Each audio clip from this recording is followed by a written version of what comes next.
जा रहा है, पूछा क्या जा रहा है, GITB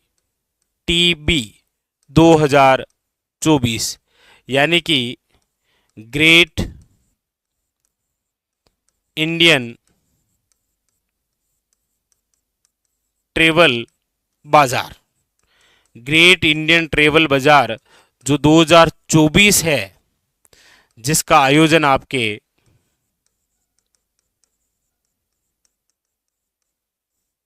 कब, कहां और किसके सहयोग से हो रहा है, और महत्वपूर्ण बात, इसका उद्देश्य क्या है। 4 प्रकार के क्वेश्चन हैं आपके सामने कि ये जो ग्रेट इंडियन ट्रेवल जो बाजार है 2024, इसका जो आयोजन है वो कहाँ हो रहा है, कब से हो रहा है और किसके सहयोग से हो रहा है, और इंपॉर्टेंट बात, इसका उद्देश्य क्या है। सारी बातें देखिए। तो कब से हो रहा है, तो याद रखिएगा 5 से लेकर 7 मई 2024। कहां हो रहा है, याद रखिएगा ये हो रहा है आपके जयपुर में। कहां हो रहा है, जयपुर में। किसके सहयोग से हो रहा है, याद रखिएगा पर्यटन विभाग प्लस फिक्की की सहायता से। ये बड़ा अच्छा क्वेश्चन है, फिक्की की सहायता से, याद रखिएगा। और ये जो GITB है, ये इसका कौन सा संस्करण हो रहा है, ये भी इंपॉर्टेंट है, याद रखिएगा 13वां संस्करण। और मेनली इसका उद्देश्य क्या है, याद रखिएगा उद्देश्य है पर्यटन क्षेत्रों को बढ़ावा देना। पर्यटन क्षेत्रों को बढ़ावा देना। तो यहां पर जो पूछा गया था कि ग्रेट इंडियन जो ट्रेवल बाजार 2024 है, इसका आयोजन कहाँ किया जा रहा है, याद रखिएगा जयपुर में। कब से कब तक, तो 5, 6 और 7 यानी कि 3 दिवसीय। किसके सहयोग से, पर्यटन विभाग प्लस, याद रखिएगा फिक्की। इसका उद्देश्य क्या है, उद्देश्य है आपके सामने पर्यटन क्षेत्रों को बढ़ावा देना। और ये कौन सा संस्करण है इसका, याद रखिएगा 13वां। 5 बातें सारी इंपॉर्टेंट है एग्जाम के लिए, याद रखिएगा, वेरी इंपॉर्टेंट। ठीक है, चलिए अगला क्वेश्चन है, राजस्थान राज्य में आखा तीज के अबुझ सावे पर बाल विवाह रोकने हेतु राजस्थान हाईकोर्ट ने किसे जवाबदेही बनाया है। यानी कि बात हो रही है हमारे राजस्थान के अंदर जो आखा तीज है। आखा तीज आप सब जानते हैं कब आती है, तो आप कहेंगे सर आखा तीज आती है वैशाख शुक्ल तृतीया। और ये जो आखा तीज है वैशाख शुक्ल तृतीया, इसे ही कहते हैं आप अक्षय तृतीया। अक्षय तृतीया, इस दिन क्या होता है, इस दिन होता है अबुझ सावा।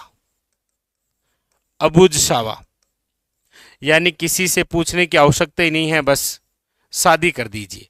और इसीलिए इसी आखा तीज के दिन हमारे राजस्थान में सर्वाधिक क्या होते हैं, बाल विवाह। इस बार राजस्थान हाईकोर्ट ने क्या किया कि ये जो बाल विवाह हो रहे हैं, राजस्थान हाईकोर्ट द्वारा ये जो बाल विवाह होंगे, इनको रोकने के लिए जिन्हें जवाबदेही बनाया है वो है प्रत्येक सरपंच को। किसे बनाया है, सरपंच को, और साथ में पंच को भी। पंच और सरपंच इस आखा तीज के अवसर पर जो बाल विवाह होंगे, जो अबुझ सावे के रूप में, इन्हें रोकने के लिए क्या बनाया है, जवाबदेही। तो ये बड़ा अच्छा क्वेश्चन है। हालांकि यहां से ये क्वेश्चन ना पूछकर, जैसे ये क्वेश्चन पटवार के अंदर पूछा था 2015 में कि निम्न में से अक्षय तृतीया कब मनाई जाती है, तो याद रखिएगा अक्षय तृतीया ही आपके क्या है, वैशाख शुक्ल तृतीया यानी कि आखा तीज। वेरी इंपॉर्टेंट, याद रखिएगा। ठीक है, और आप सब जानते ही हैं कि हमारे राजस्थान में बाल विवाह को रोकने के लिए जो NGO है, इसके द्वारा एक कार्यक्रम चलाया जाता है जिसका नाम है बचपन बचाओ। तो ये भी एक बड़ा अच्छा क्वेश्चन बन सकता है कि निम्न में से बचपन बचाओ कार्यक्रम या अभियान का संबंध निम्न में से किससे है, तो याद रखिएगा राजस्थान में जो बाल विवाह हो रहा है ना, इनको रोकने से संबंधित है। ठीक है, तो ये भी बड़ा अच्छा क्वेश्चन है, याद रखिएगा। चलिए आगे चलें। अगला है आपके सामने, ये लीजिए, बड़ा अच्छा और बड़ा शानदार सा क्वेश्चन पूछा जा रहा है। शक्ति स्टार्टअप किस जिले में शुरू किया गया है? कौन सा स्टार्टअप है? ये है आपके सामने शक्ति स्टार्टअप। और ये जो शक्ति स्टार्टअप है, याद रखिएगा, ये जो शुरू किया गया है, ये किया गया है आपके डूंगरगढ़ से। और डूंगरगढ़ कहाँ पर है? तो आप कहेंगे सर बीकानेर। आप कहेंगे सर ये क्या है स्टार्टअप, यानी कि शक्ति स्टार्टअप? तो याद रखिएगा इसका उद्देश्य है महिला सशक्तिकरण, महिला सशक्तिकरण करना। इसका क्या है उद्देश्य? आप कहेंगे ये जो कार्यक्रम है शक्ति स्टार्टअप, ये किसके सहयोग से चलाया जा रहा है? तो याद रखिएगा इसमें एक तो बीकानेर जिला प्रशासन, बीकानेर का जिला प्रशासन है, और याद रखिएगा साथ में नाबार्ड भी है। साथ में कौन है? नाबार्ड। तो यहां पर ऑप्शन नंबर क्या हो जाएगा? B is correct answer. लेकिन आप सभी मिलकर एक जवाब जरूर देंगे, वो है नाबार्ड की स्थापना कब हुई? नाबार्ड की स्थापना बताइए, नाबार्ड की स्थापना कब हुई है? ना ये डूंगरगढ़ है बीकानेर वाला, वो डूंगरपुर एक जिला है, ठीक है। तो यहां पर याद रखिएगा बड़ा अच्छा क्वेश्चन बनता है, शक्ति स्टार्टअप किस जिले में शुरू की गई है? याद रखिएगा डूंगरगढ़ यानी कि बीकानेर जिले से, ठीक है। वेरी वेरी इंपॉर्टेंट, याद रखिएगा। चलिए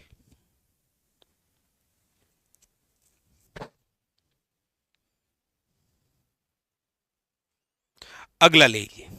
अगला क्वेश्चन है, 18वें लोकसभा चुनाव में राजस्थान में प्रथम चरण में कितने लोकसभा क्षेत्र में मतदान हुआ है? देखिए सबसे पहली बात तो कि हमारे राजस्थान के अंदर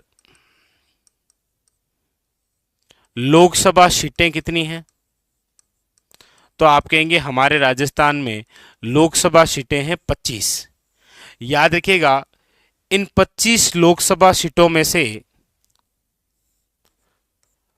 12 लोकसभा सीटों का चुनाव प्रथम चरण में और दूसरे चरण में 13 लोकसभा सीटों पर चुनाव हुए। ये प्रथम चरण में हुए थे 12 सीटों पर। और प्रथम चरण कब हुआ? तो आप कहेंगे सर 19 अप्रैल 2024 को प्रथम चरण के चुनाव हुए थे। टोटल कितनी?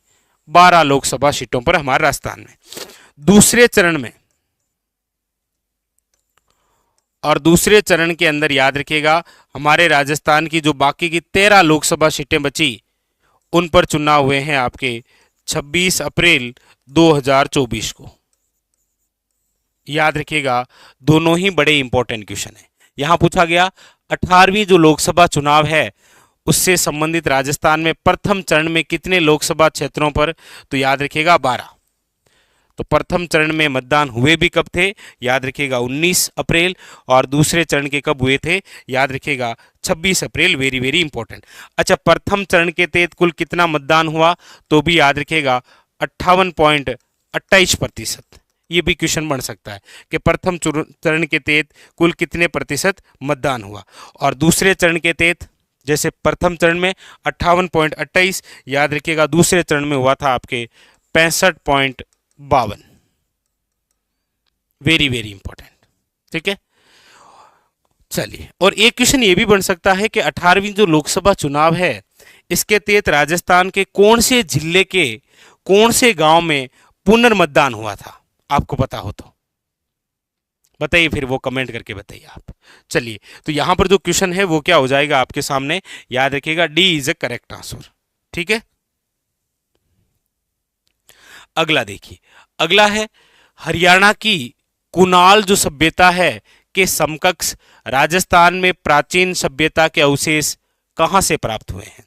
यानी कि हमारे भारत में जो हरियाणा राज्य है, इस हरियाणा राज्य से क्या है कि हमें एक सभ्यता मिली है जिसका नाम है कुनाल सभ्यता।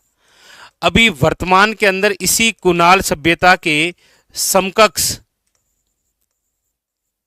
हमारे राजस्थान के अंदर भी एक प्राचीन सभ्यता खोजी गई है, वो आपके कौन से जिले के अंदर है?